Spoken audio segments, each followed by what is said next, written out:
intelligent decisions if there's nothing, no facts, no figures between your brains, between your ears. Another point is that when you make decisions, please, it's the good of the country, it's for the next generation. Remember that not all of us have an escape hatch like you do. We do not have billions of dollars stashed away somewhere. We do not have houses in other parts of the world that can be a safe haven for all of us.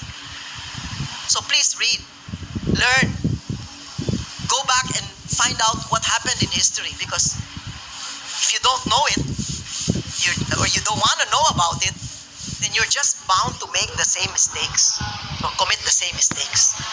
So remember, we 115 million Filipinos are stuck here. You have the freedom to fly anytime you want. You can have all the jets. You can buy all the houses, the palaces, the mansions that you want. And all the spending money that you could not even finish in how many hundred lifetimes.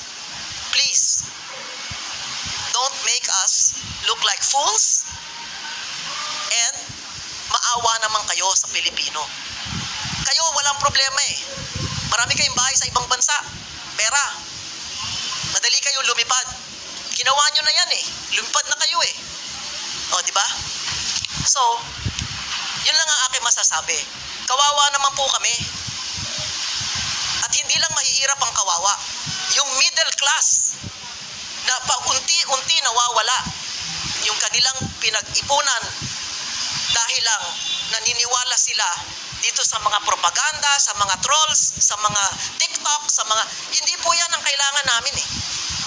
Kasi binabaliwala ninyo yung suliranin ng taong bayan. Binabaliwala nyo, hindi nyo pinapansin. Yung may reklamo, wala lang, baliwala lang lahat yan. Kasi sayawan lang, party lang, sige, biyahe lang tayo, okay. Okay lang sana kung maunlad yung bansa natin. Ngayon, meron pang Maharlika Fund. Diba? Nakita natin sa Sweden, sa ibang bansa, na lusaw lahat yung pondo. Ang daming mga pera ng GSIS, SSS, o kung ano pa mang government institutions na ilalagay nyo dyan. hindi yan sarili nyong alkansya. Kaya mag-ingat po kayo. Dahil hindi lang tatahimik ang Pilipino. Alam natin yan. Naghihintay lang ng oras yan. At kung hindi nyo alam kung anong gagawin ninyo, mabuti ngayon pa lang magkaalaman na. Yun po. Thank you.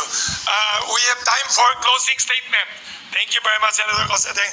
Short closing statement to summarize your views about the appeal to end war, EDCA, and to prevent the Ukraine situation in the Philippines. Short closing statement. We start with Senator and with Mr. Herman Laurel. Senator, short closing statement to summarize all your views.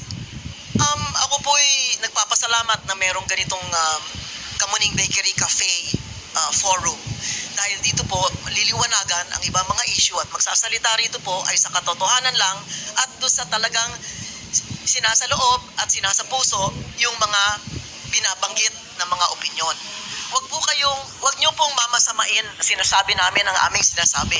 Dahil lahat ng gusto magsalita, wala pong ganitong klaseng oportunidad, wala pong ganitong klaseng forum. Sana po, ang kapayapaan ay mangibabaw dito sa ating bansa. Dahil wala na po tayong hinahawakan eh. Wala na tayong pinanghahawakan kung hindi lamang na yung bansa natin na maging maunlad at maging makatarungan at tigilan na po natin yung pagkikiling dun sa mga gumagawa ng gulo at dun sa magdadala sa atin sa gulo. No? Let's stop it. Stop these games. Wala tayong kikitain dyan. Kung may kumita man, baka ibang kontratista kikita. O, di ba? Yung mga ibang stockholder, bibili ng stocks dun sa mga kumpanya na gumagawa ng mga tangke at gumagawa ng mga fighter jets, mga barko. Sila lang ang kikita dyan. Lahat tayo talo pagka nagkagulo dito. No? Kaya mahal natin yung ating bansa, pero hindi natin masasabi na yung mga desisyon ng liderato ay dahil mahal nila yung ating bansa. Yun po ang ating malaking problema.